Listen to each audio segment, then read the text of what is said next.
Hey, howdy. Hey, my brewing brothers and sisters. I'm Jamel Zanishev. I'm Travis Campbell. And I'm Mike Persine, and you're listening to Brew Strong. God, there you go. This is the kind of quality intro we need for our new sponsor. Well, not our new sponsor, our continuing sponsor. Drew at blickmanengineering.com. The wonderful folks there. They sticking with us. Our dear friend John Blickman is semi-retired, and Drew has taken over the reins and is continuing to make all the wonderful products that Blickman Engineering is known for, and create some new, interesting stuff. One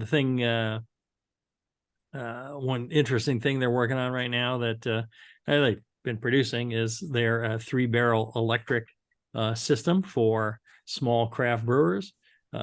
Fits through doorways, easy to install, easy to put in just about any venue where you're going to set up your brew pub. They got it for you. So check them out, blickmanengineering.com, and send a nice email to Drew. You can send it to feedback@blickmanengineering.com. Tell them you appreciate they're paying for the show, so you don't have to. You get to listen to this for free on the interwebs. All the quality at none of the price. There you go. Innovate your brew day. Innovate your brew day. There you go. With Blickman Engineering. Absolutely. Yes, that was Jason Petra's marketing idea or marketing thing, and I thought it was genius. Yeah, I can't believe they didn't pick it up. Right. Innovating your brew day. I don't know if anybody else is using it, but I'd use it if I were me. If I had the chance. If I had the brains. I have the brains. If I had the strength to run another business, I'm using all my strength right now to writing the books. There you go. Just finished the modern homebrewing with my buddy Andy Parker from Elusive Brewing in England. That is going to hit the shelves September of this year, just a few months away. Awesome. Which seems really quick to me, but they are going to have it. It's going to be ready. So look for that in your finer book retailers. All right. Today we are talking about stuck fermentations. I know when I was starting out homebrewing, I had stuck fermentations. It happens. And it's a pain in the butt. That's really what drove me towards learning a lot more about fermentation. Yeah. Stuck fermentations. So Travis, you got a lot of knowledge in this area. Tell us, what is a stuck fermentation? Basically, a stuck fermentation is when the yeast have stopped fermenting earlier than they should have, leaving behind more unfermented sugars than normal, than expected, maybe, but than you would have liked for sure. Mm-hmm. Okay. And so how do we know that a fermentation is stuck? How does that tell me, how do I determine that I've got a stuck fermentation? Well, I'm trying to think back through when you first start with your brewing process. It's entirely going to be sensory. It's going to be by flavor. You're going to taste your beer, and it's not going to taste like it's dried out. It's going to be a little heavy, a little sweet. As you get more advanced, you should be taking gravity measurements for sure. And if your gravity hasn't dropped in the range of the yeast as expected, as printed on the yeast pack in that range, that's probably a stuck fermentation. That's I guess the two ranges of it. There's various ways you can figure out that final gravity, such as having like a tilt or a pill floating in your fermenter telling you it's not even close to done, but you don't have any bubbles coming out anymore. Mm-hmm. Okay, so I don't see any bubbles happening or the airlock's not moving. And I take a taste or I take a gravity reading and it's higher than what my recipe anticipated. I mean, if I'm close, is that good? Or is how many points away from if I'm just like one specific gravity point, Right. Yeah, all you're that done. good, You're done. Yeah, right? Okay. good job. Because it could Yeah. be an error in measurement, either on the finishing side or on the original side. Maybe when I took my original gravity reading, it was a little warmer. The wort was a little warmer. I didn't quite adjust for it, and it was actually 1 point higher than I thought. Right. Absolutely. That's If what I the, Yeah, the if I importance could throw of, in there yeah. too, like I think one of the other ones that would be a major indicator of stuck is, plenty of acetaldehyde still remaining. I mean, your fermentation is kind of just frozen and hasn't finished, and so you have these diacetyl precursors or even diacetyl, and then acetaldehyde, like that kind of real astringent green unripe apple, if you will. That is just indicators that those yeast have kind of been have not completed their job. Right. Now, I'd say if you're 5 points, you're definitely probably got a stuck fermentation. if you're 5 points on the kit you bought from the shop, that still might have been about as good as you could do. It's probably how you handle fermentation. If you're 10, 15 points, I'd say that's clear signs of stuck Oh, fermentation. yeah. I Okay. usually Yeah. think if you do the alcohol calculation and you're over 0.5% or even 1% lower than you thought you were going to get, you're in trouble. Well, and that might depend on the beer. If you're doing an That too, ordinary bitter and you're 1% off, maybe 25% fermentation. yeah, there you go. That's way off. Yeah. If you're doing a imperial stout or strong Belgian, and then maybe it's 10%. Yeah. Well, and so yeah, sweetness doesn't necessarily mean stuck fermentation. It means could be if you're doing a new recipe or something like that, could be just off in the in the recipe. Maybe you used way too much crystal malt or something like that. Would you say Absolutely. that's a possibility? For the flavor of sweetness, yes. The way I like to tell is I like to do a forced ferment test. Mm-hmm. And what that is, you pull a sample off of your wort as it's just starting to ferment, and you put it warmer, not like in an oven, but room temp, and you let it run out. Give it some shakes, treat it kind of like a starter a little bit, and however far that ferments out, your beer should come close. Mm-hmm. And compared to that, I'd say a couple points tops. Right. Yeah, a small bit off, because force ferment should really ferment as much as the beer is possible. Yes. Holding it warmer, shaking it, things like that, getting it to accelerate fermentation. Right. Yeah, that's a good point. Force ferment really is a great way of telling if you've got a new recipe that you're creating, you've never brewed it before, you think based off of using a tool like Beersmith or something like that. It's anticipating this is probably what it should ferment out to. It's probably pretty close, but you never can tell until you actually ferment it out. Force ferment is a great way. A lot of people never do force ferment tests on recipes that they create, and they don't really know how much it should be truly fermenting out. And so you run across people with very sweet beers that are like, oh, check this out. How do you like my recipe? And you're just like, wow, that is something. So force ferment, great idea. That is something. Yeah.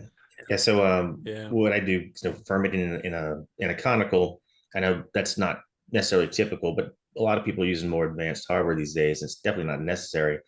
But I will put more in my conical than I need, knowing that once fermentation kicks off, I'm going to draw half a quart out, and let that be my forced ferment. You know, I get to drop my trube, anything that transferred over, plus some wort, and let that finish out. That's my forced ferment. Because when you only have 5 gallons and you don't want to pull samples necessarily, because that's beer you're wasting beer. That's precious beer you've worked for. So put a little extra in. You don't mind taking it out. Yeah, I agree. But a lot of homebrewers aren't gonna. I mean, I don't really do force ferments, to be honest, because it hasn't been an issue. But I could see if you're having like a consistent concern, or even proven beers that haven't finished or they're not to style, that would be like that kind of quality check that you should probably institute to make sure that that is not the issue. And so for me, like, I have problems with other things. Like, I have beers I want to be bright that are hazy, and like, so then I'm working on that and I'm doing quality stuff for that. But I can see, though, for those who didn't do that and started out, the big ones are the flavor is the dead giveaway. And then as I was thinking about it, you guys were talking, I think 8 to 10 points above where you thought it was is probably it didn't attenuate the way it was supposed to, and it did partially or completely stick. There you go. All right, let's do this. Let's take a short break, and when we come back, let's talk about some of the causes of a stuck ferment. We'll be back with that right after this. All right, we're back. We're watching Mike Vogue here. Gotta do something during those commercials.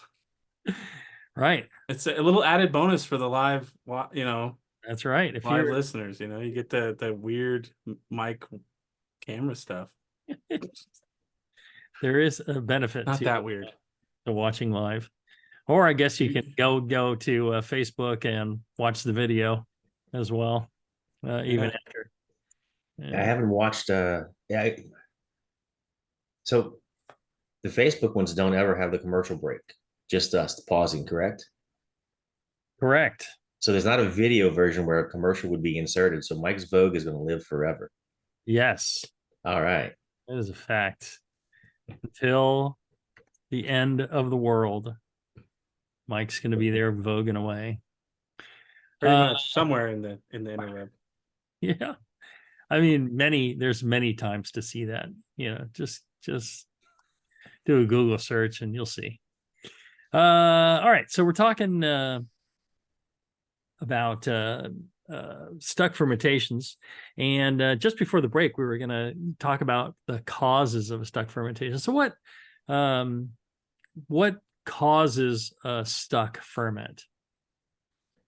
I'd say probably the number one cause is your yeast pitch, either not large enough or not healthy enough for the beer you're trying to make. And both of those are relatively easy. I mean, you walk into a homebrew shop, and even though they make more money the more yeast they sell you, they hand you a pack of yeast and say, this is fine, just use this, just pitch it straight. So yeah, I would say your yeast pitch size and health, which is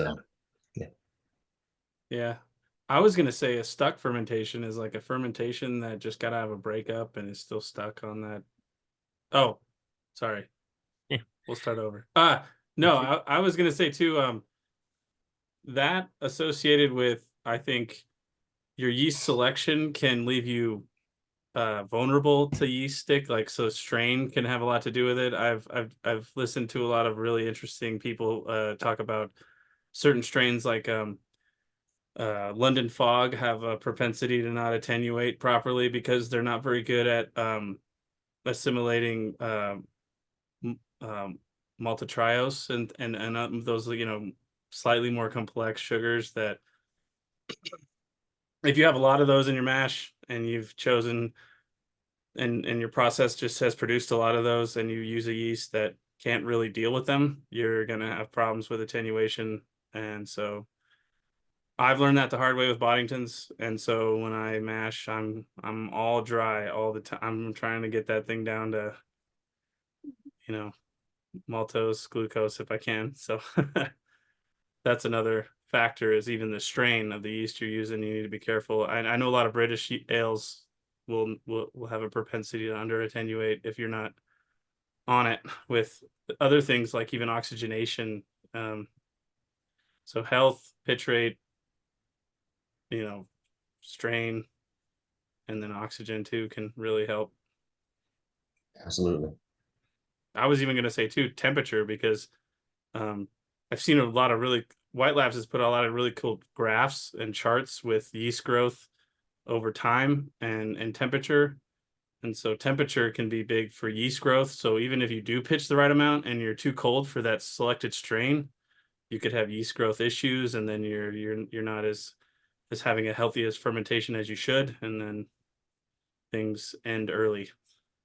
Speaking about yeast health, Travis, what about like nutrients?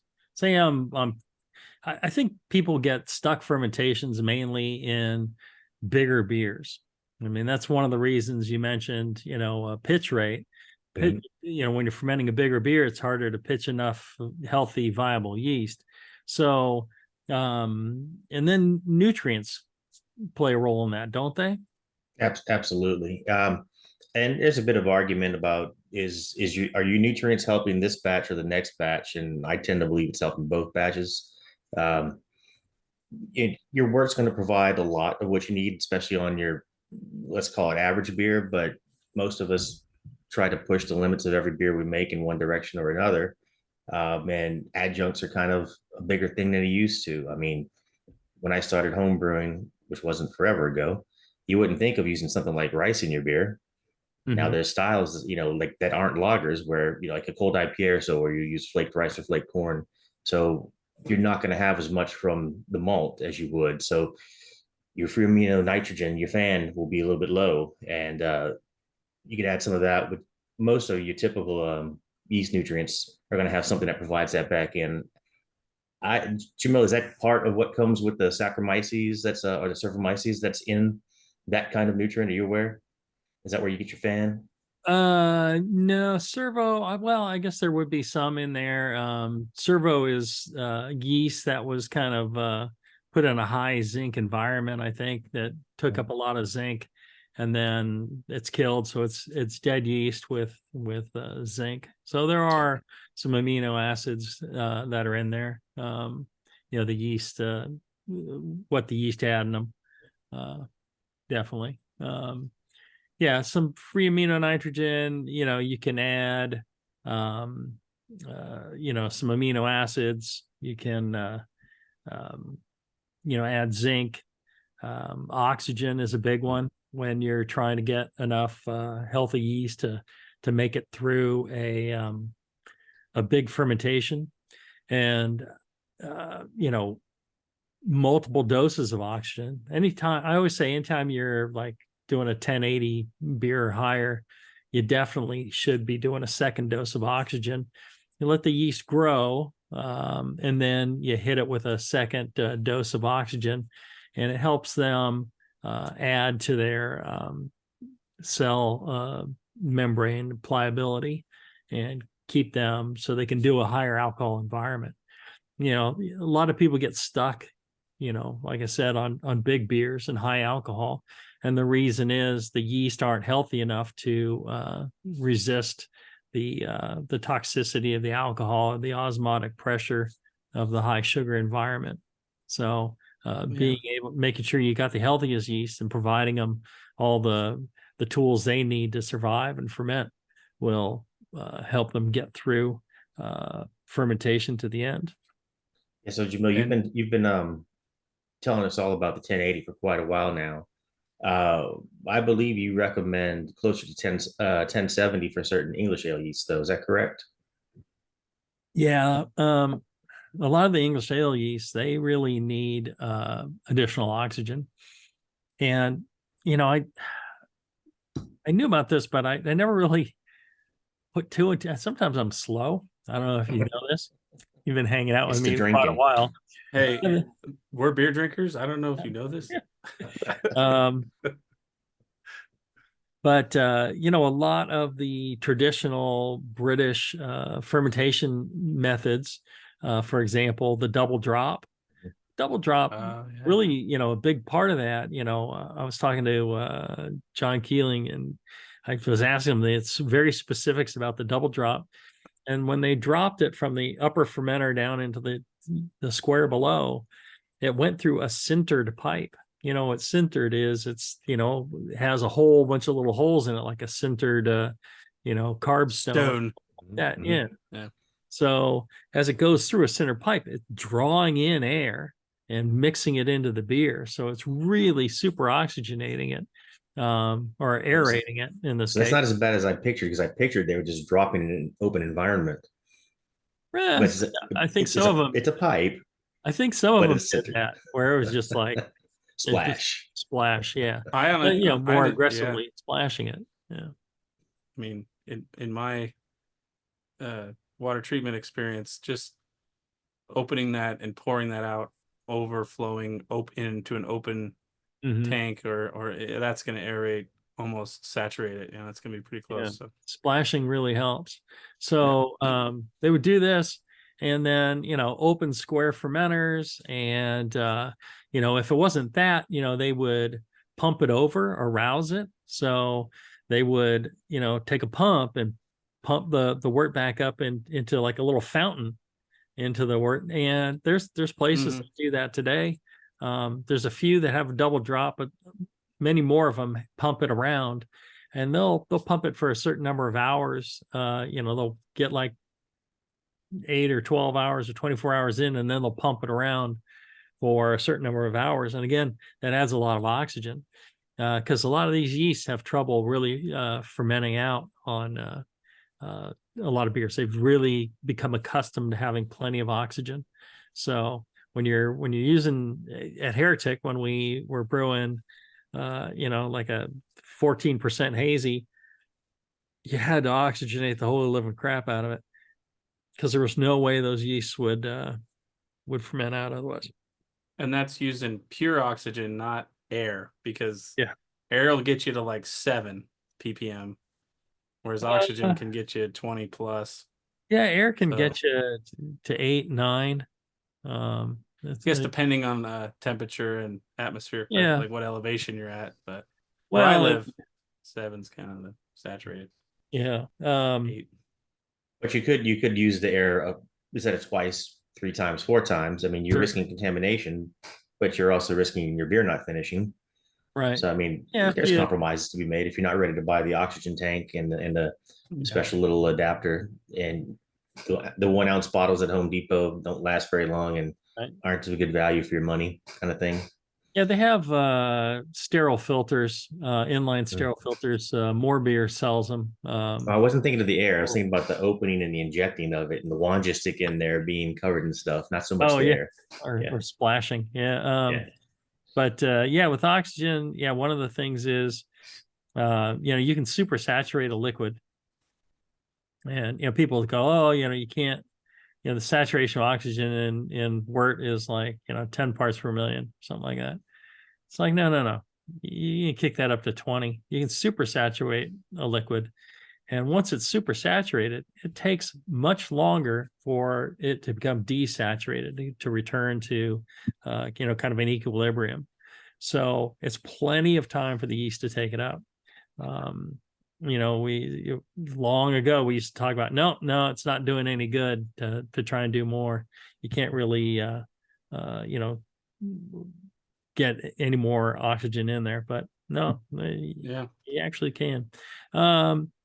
Yeah, Travis, you know, talk to me about, you know, temperature control and how that affects the stuck fermentation. Sure. What's the mechanism there? Yeah, so Mike was talking about growth up front, which is extremely important. But the other half of it is, and the half that most of us don't do when we first start brewing, is that work builds, it creates a significant amount of heat. And Mhm. that's the energy what it's not the work creating heat, the yeast does, and that's the energy of the yeast, and it's a driving force as it's reacting, and eating your sugars and producing your alcohol. As that slows down, you're pulling energy out of them effectively by not raising the temperature around them. Mhm. They were used to this high energy level, and that energy level is dying off, and they're kind of like, well, maybe I'm done if you're not bringing the temperature of your wort up separately. If you're not injecting some heat up as it's, especially towards finishing. Mhm. And back to what Mike was saying, that's extremely yeast strain selection specific.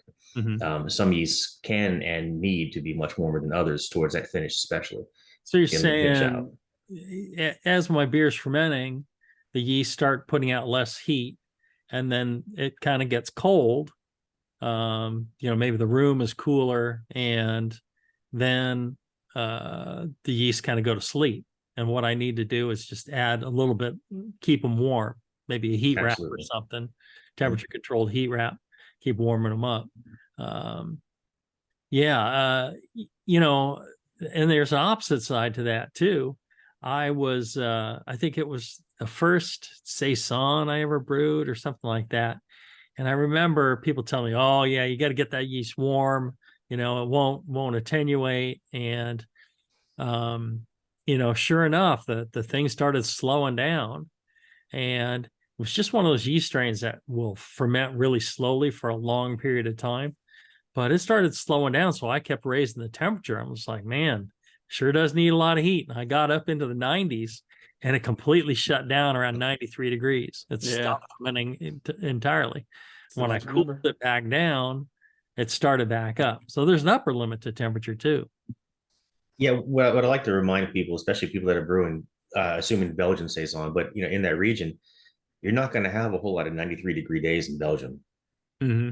There's not going to be a whole lot of opportunity to have 93-degree fermentation in Belgium, and maybe there is today with modern everything is air conditioning, et cetera. But back when these styles were originally being brewed, you weren't going to have you weren't going to have a brewery that warm 93, like you said. You went past what that yeast had been doing forever.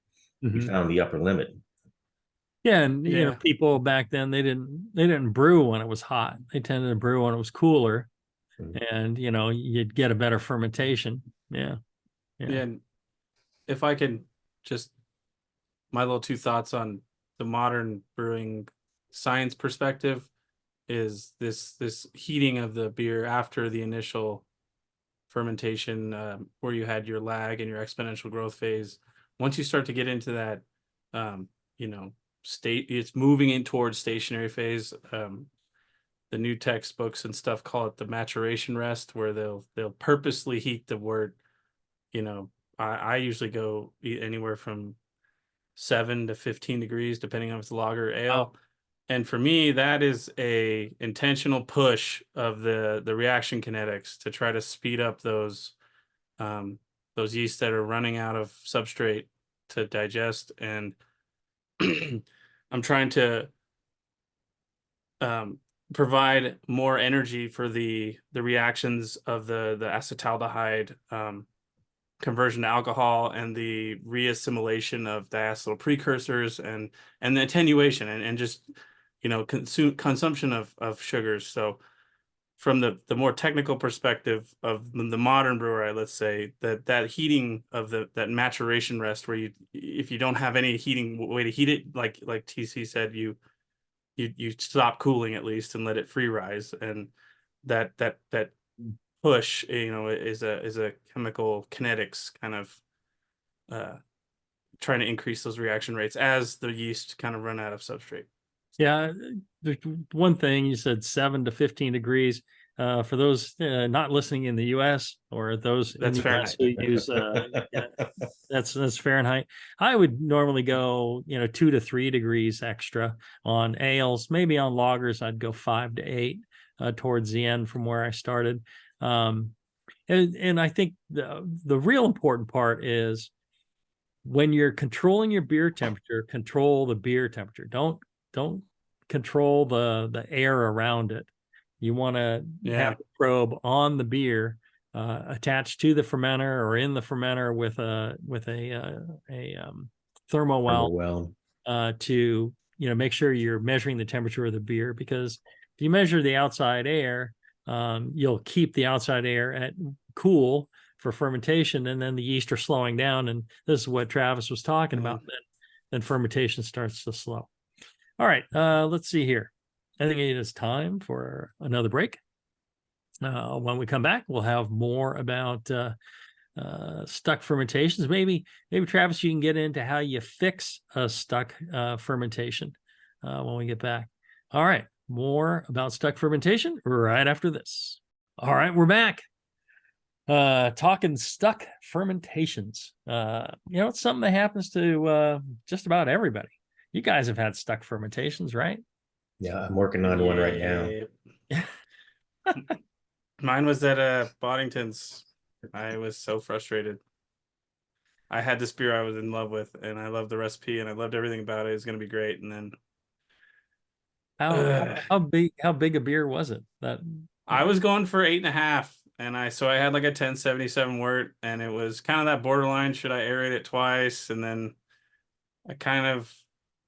the pitch wasn't ideal because of kind of an audible I pulled right at the freaking knockout, and I've learned my lesson since, but it was so frustrating because this beer was so close to being fantastic, but it just had that little bit of residual sweetness that, I mean, it wasn't a caramel sweetness. It was literally like a glucose sweet. It was like there was sugar in it, and it was like, God, I know that I screwed it up. And so it was a hazy. So it to the untrained palate, maybe I got away with it, but to me, I was really upset with myself. So Probably dry for the Houston area.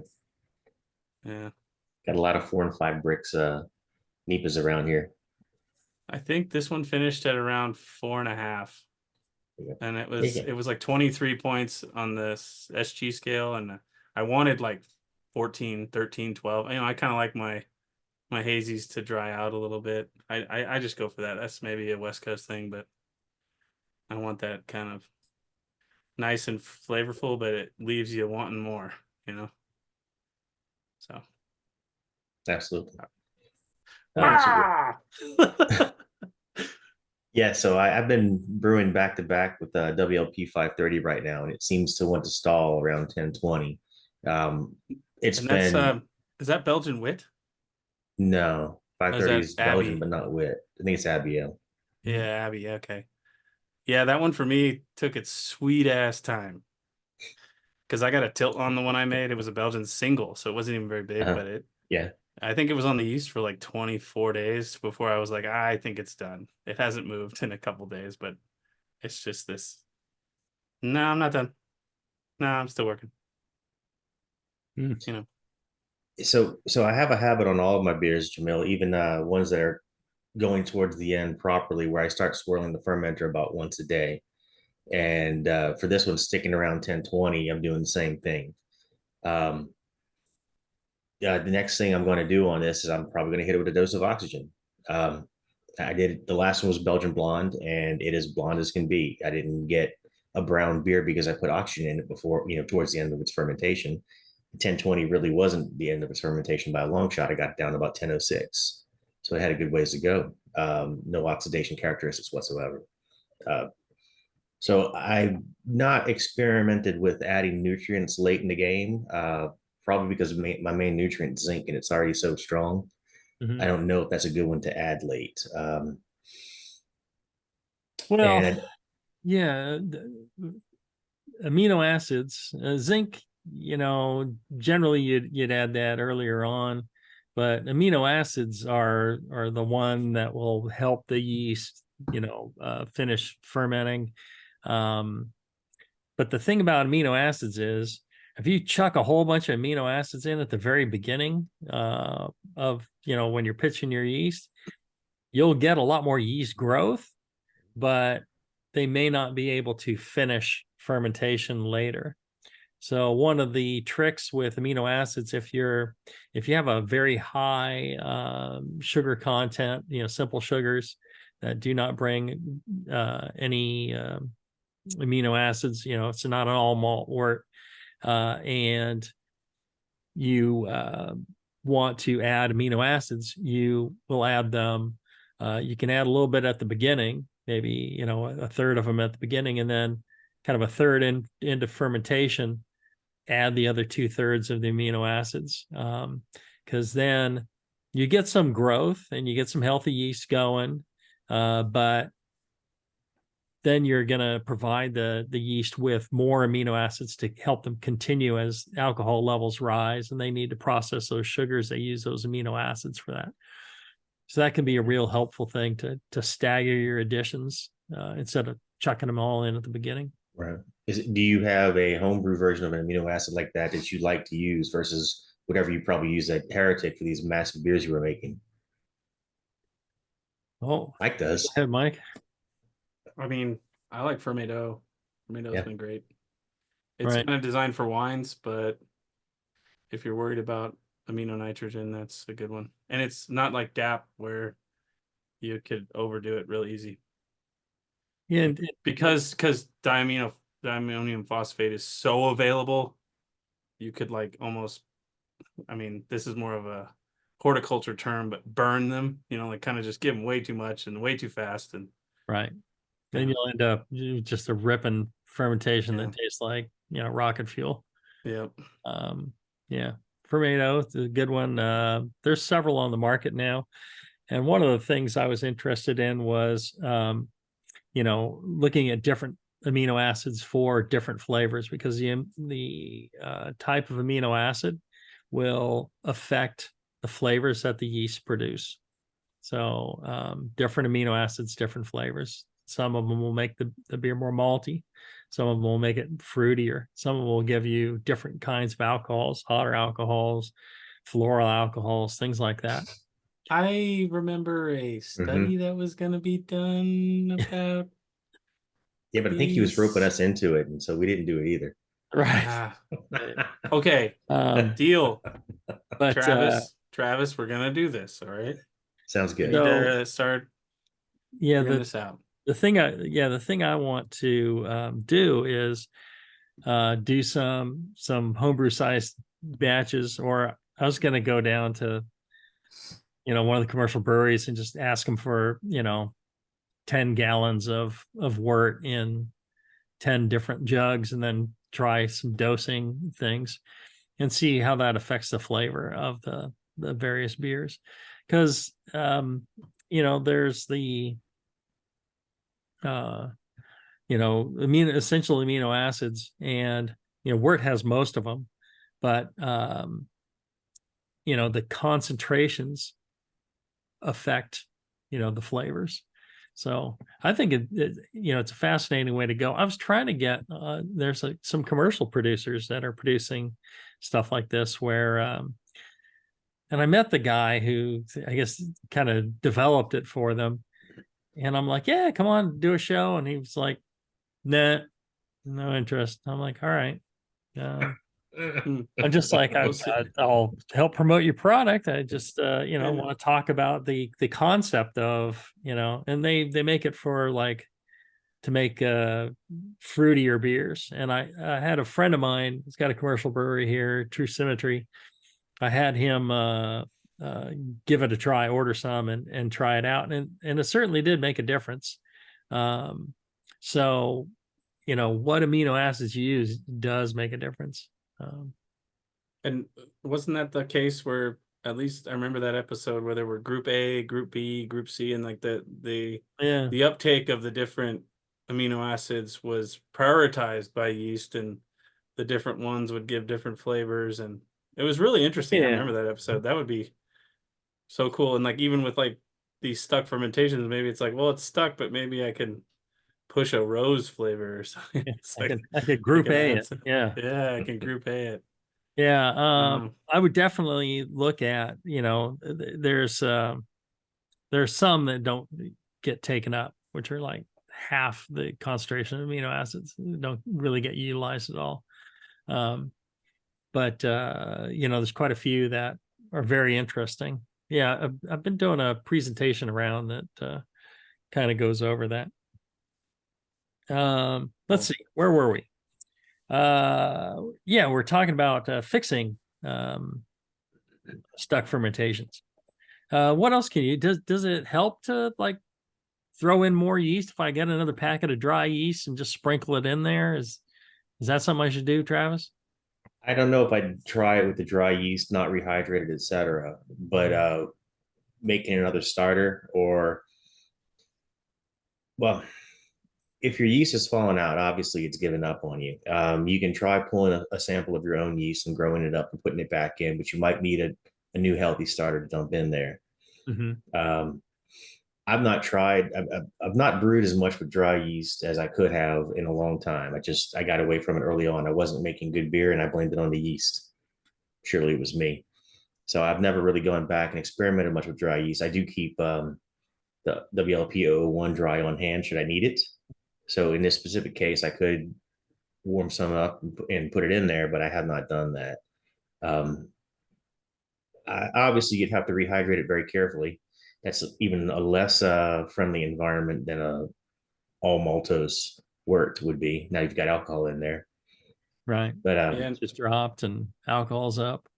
and if I could say again, whatever yeast you decide to use, I would highly recommend selecting a strain of yeast that is highly attenuative and also robust in an alcohol environment. Like, something that'll is almost is purpose built for something that can live and be happy in high alcohol, low sugar, and keep that's going kind of that's stuff. a great point, Mike. Because in the case that you selected the yeast to start with, that wasn't a higher attenuating yeast or wasn't good for Yeah. the alcohol you were targeting, you don't want to try more of that yeast. No, because you're kind of putting more you're just kind of throwing the same thing at it and it's not going to change. Well, and assuming you've mostly fermented out, you've gotten to 80% of fermentation, a lot of the flavor of fermentation's been developed. It's in there. A lot of it happens Yep. early on.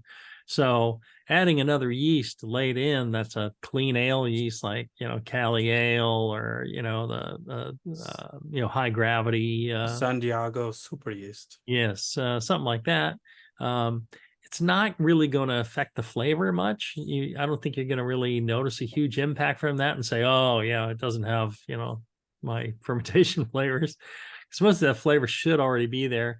What it'll do is dry it out so the flavors really become more pronounced. And so I think Yep.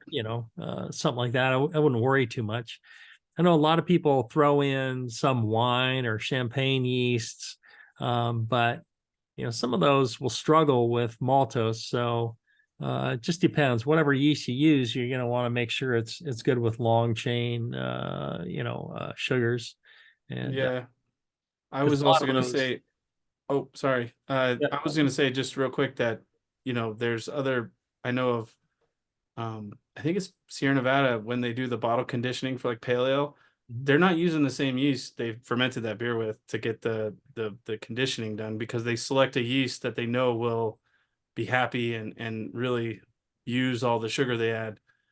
And so just another food for thought of like there's professionals that will select a different yeast to pitch to a post fermented beer for even conditioning stuff. So yeah, one of the things about those wine yeasts, they're really um, selected for being able to ferment simple sugars, fructose. So yeah.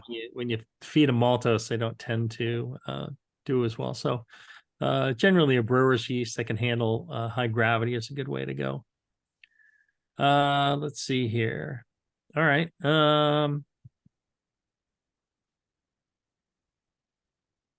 Tom was asking, or commenting. He says, for beer, I'm just using Cervomyces, DAP, and Fermade for sugar-based ferments, not from malt. Yeah, I mean, that sounds pretty good to me. Cervomyces, you're getting some zinc. DAP, yeah, if it's, all sugar, you're going to need DAP is fine. And Fermade comes in several varieties, some without a DAP free and some with, and some that are organic and some that are not. So I think he says for meads. Yeah, these are nutrient deficient musts. Yes. if you will, that need supplementation. And one Usually, of those things about it is, again, timing. So I wouldn't throw it all in at the beginning. It used to be people talked about dosing like daily or every other day, and that can work too. Small amounts every other day.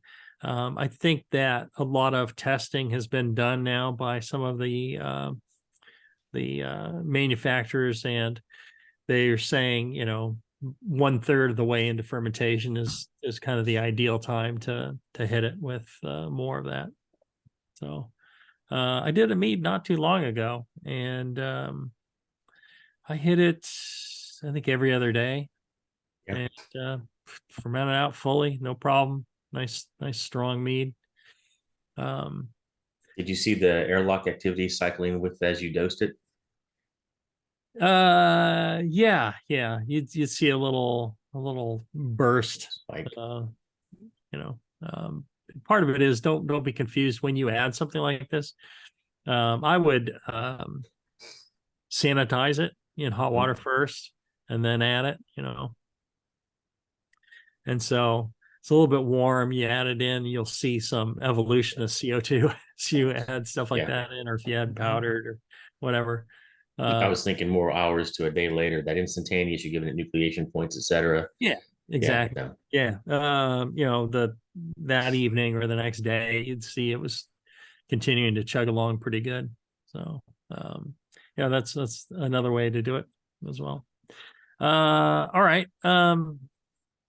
So let's say we talked about pitching more yeast. We talked about adding oxygen, maybe racking it to another fermenter to kind of stir everything up and add some more oxygen. We talked about swirling the fermenter, raising the temperature.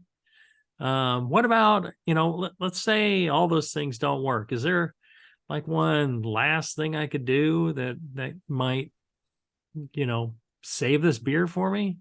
But yeah, if you're close, you can brew again. Brew a drier version, blend it back. Mm.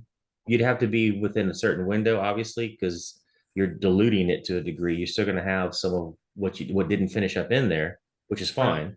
But Uh-huh. you might have also inadvertently had a higher mash than expected. So you really are closer than you think to terminal. So brewing Mm. another version, blending it back, it's an option. Can I do a forced ferment of this? Let's say it's stuck already. I didn't do my forced ferment earlier. Could I take this stuck beer and then try doing a forced ferment with it with maybe some new yeast and see how much lower I could get before Absolutely. getting to it? Oh, okay. And Yeah. then so if I'm brewing another beer, then I guess I'd brew it to a lower gravity, and then I could blend them while, at the height of fermentation. This thing's ripping along. My new one, blend in the one that didn't completely attenuate, maybe get some more attenuation, or should I just brew the beer and then blend the two and end up at the right finishing gravity overall? Well, you're almost croisoning in that first respect if you have the space. So you're putting so much of a fermenting wort in there to Yeah, help you'd have finish to it have a out. double size fermenter for that then. Right. Yeah. So if you're a good bit off, that's the much better option. It's like a starter, but it's better. It's larger. It can be if you have the space for it. But if you're closer, you might as well finish them out separately and come back and blend them to taste if you can. Mm-hmm. yeah. I knew a guy. He had this technique where he'd just go out in the front yard and just dump it. Yep. That's a technique I use often. That's my favorite technique. Pitch the junk. Just move on. Like a Yeah, bad relationship. Just cut I, ties. I think at the end of this, the last thing is I live by this, and Jamil, I think you said this on this show many times, is one of two things is going down the drain. That beer or your reputation. That's right. There you go. Tom had another suggestion. He said, now this would be if you're like Mike was saying, if your mash temperature was way off and you screwed up, some other way, and it just wasn't an actual fermentable beer, somehow, then he said he's added alpha amylase. It's kind of a last ditch effort. You can take some Beano tablets, crush them up, sprinkle them in there, and it will break apart, and it'll keep working, and it'll break apart the longer chain sugars into simpler chain, and then you can eke out some more attenuation out of it. I would see it now.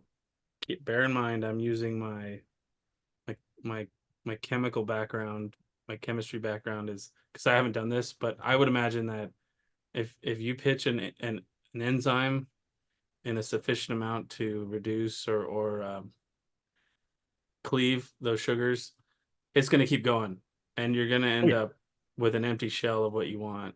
And it's just, I mean, if you want to end up with a light beer, or at least in terms of body and flavor, because it's gonna go for everything. Any type of sugar in there that it can get a hold of, and that amylase site is open to it, it's gonna cleave it. So Yeah, you might push this fermentation, but you might end up with something you're going to the other side of the aisle where the beer has quote unquote over attenuated, and you're getting an overly dry, flavorless, bodiless skeleton. Yeah, I'd say if it was a beer that was designed to be a very dry finishing beer, then Yes. you're good with that. If it's a beer that was supposed to finish at 10:15 or 10:16 and it's at 10:32 and use like a imperial stout, then that could be bottle bombs waiting to happen, or it could end up really dry. But if you're gonna like distill it anyways or something, then all right. Yeah, or you were looking at dumping it and just want to send it and see what happens. Yeah. It doesn't cost much to give it a shot versus just dumping it. All right. Let's take one last break, and then we're going to wrap up with kind of like how you prevent these things from happening in the first place. It's kind of like some good practice to ensure you don't have stuck fermentation. We'll be back right after this. All right, we're back. We're talking stuck fermentation. So, Travis, what kind of things can we do to avoid this whole mess in the first place? What should I be doing to keep this from happening? Well, if I start off again from starting home brewers, the thing I hate to tell a new home brewer is you need to invest in fermentation temperature control, because it's a bit of a jump. I mean, if you spent, I say $100, someone's probably laughing at me because it probably costs a whole lot more than $100 for a new kit these days. But way back when, I got a carboy and a couple buckets for $100 with a 4-gallon pot. And then someone tells me I have to do temperature control. Well, the controller might be cheap, but what I'm controlling is not cheap. But temperature control, that's the hump I want everyone to get over, so they can properly control their fermentation temperature. Back to what you said, you want to control the temperature of the wort, not the environment. And I cannot say this enough to any new brewer out there, intermediate, even advanced, if you haven't learned yet, which you should have. Temperature control of your fermentation is probably one of the most, if not the most, besides pitch rate and health of the yeast, factor in producing great beer. I think, I'm a student of Jamil, and I will say this: 80% of beer flavor comes from fermentation.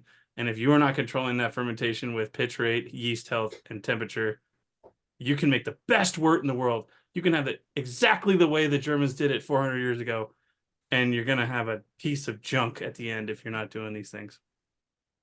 Absolutely. Okay. So temperature control. What else? Proper yeast nutrition, which goes not quite hand in hand, but it's all, again, as Mike just defined, it's all about fermentation, and the yeast. So proper nutrition for the yeast. Again, going back to your nutrients. If you're doing nutrients, evaluate what your nutrients are, and if you're not doing nutrients, get into the game. You don't use much. They're not expensive. It's an easy addition to what you're doing. Okay. All right. So make sure I've got enough free amino nitrogen, make sure I've oxygenated or aerated, maybe Absolutely. a little bit of zinc. Okay. Key, a little bit of zinc, a little All bit. right. All right. What else? So you need to learn about what you're expecting from the beer, from the wort, to know if you do actually have the stuck fermentation. I'm a big fan of the forced ferments. Mike doesn't do so many. I think Mike's probably dialed in the beers he's doing. I just got in the habit of doing a forced ferment. I Mhm. mean, I did the same beers over and over for quite a while, and I was still doing it. And I'm venturing off a little bit more now, and it's a habit. As I said, Yeah. I overfill the fermenter so I know I can pull some out and I have it going on. Right. Um, and also because I don't get a perfect transfer from my kettle to my fermenter, I know I'm going to get some trub in there. So Mhm. I pull the trub down, I pull that little extra wort out of there, and that's my forced ferment. It just became part Right. of my process. Yeah. And it pretty much ensures that before you even pitch the yeast, where you're going to, as soon as you pitch the yeast, pretty much where you're going to end up or should end Yeah. up. If there's a Yeah, problem, you know. So like on this one with the 530 yeast, where should that one end up? Where are you stuck now? right. It's a good yeast. Just got to learn how to handle it. Yeah. It's like a savage beast. Yeah. Yeah. Okay, okay. And then what about the yeast before pitching? Is there anything I should be doing with my yeast to ensure that you know things are going to work out? Yeah, absolutely. Yeah, I do starters and I repitch. When I do repitches, I wake up the repitch and all of that. I see growth. I see viability of the yeast. Hmm. A proof test of sorts. I can't talk much about dry yeast proof, and maybe one of you guys can say something about it. But equally important, know that the yeast you're using is valid yeast. It's quality. It's healthy yeast. Hmm. Yeah, yeah. Uh, I would say, in my experience with dry yeast, the vitality they've really come leaps and bounds. I do the little just sprinkle on the wort, and some of these like dry yeasts have taken off. I actually have gotten to the point where I don't mind sprinkling dry yeast on a wort. I really don't like pitching liquid yeast straight out of the pouch. I want to start it. I want to get it back up and running and growing, and then I'll pitch it, because for whatever reason the refrigerated live cultures, they go to sleep and then they kind of go into dormant and they don't want to wake up. But the techniques they're using now to put these things into a dry place, and they wake up, they're ready to go. I mean, I make a lot of beers with the Kvikes and stuff that are dry, and man, they just go to town. They don't need to be started, they don't need to be rehydrated, they go. So that's where I'm at with dry yeast, at least. Well, if you uh, like using Vikes, yeah. Right. See, I wasn't going to Bach. say that, Jamel. I do. Hey, I don't get me started on Kvike. People really took that yeast and just abused it. Well, I that love it. was what was going around, right? Abuse it. That's how you use it. Mhm. No, no. These things are beautiful and they Just make take that very, thing and very beautiful take beers. that And thing and spank it. yeah, just, it puts the lotion on the skin. Yeah, there you go. No, All right. I don't. Anyways, Um, on that note, yeah, good job, Travis. It's very, very interesting and very informative. Uh, thank you all for listening. If you enjoy the show, make sure you check out our fine sponsor, Blickman Engineering. You can find them on the web, blickmanengineering.com. Good old Drew Barnes. He's paying for this show, so you don't have to. I think the least you could do is send him a little email, tappity tap on your keyboard. Takes you just a couple of minutes to say, hey, thank you for sponsoring the show. I listen, I enjoy it, I learn from it. I'll always keep Blickman Engineering in my mind, or whatever. They make a lot of great stuff. They've been, Absolutely. changing the homebrew landscape through their innovation for a long time. And Drew is right at the forefront of that. So send them a nice note. Tell them thank you. We certainly appreciate it after 17 years of doing this. I think, yeah, you're getting up there. So there you go. They're the best. Yeah. All right. If you're listening live, stay tuned because we have a live Q&A show coming right up. I don't know if these guys need to go to the bathroom or something, but there you go. But it'll be just a couple of minutes. Just so we won't cut the feed or anything on Facebook. You can just keep watching and go get yourself a beer or something. Come back. We're going to do some live Q&A. We'll answer your questions that you have entered into the chat, like Tom and Merlinus and a couple other people have done. And we also have questions that you have sent in via email, which you can send to brewstrong@thebrewingnetwork.com. And the new questions, we're getting to them, pretty much the very next show. And we have not forgotten the questions from many years ago. We are getting on those too. So we will make sure to answer every question that's ever been sent in. That is my promise to you. It will take some time, but we will get there.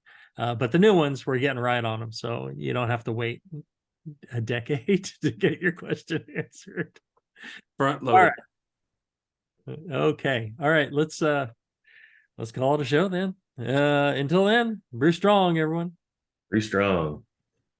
Brew strong.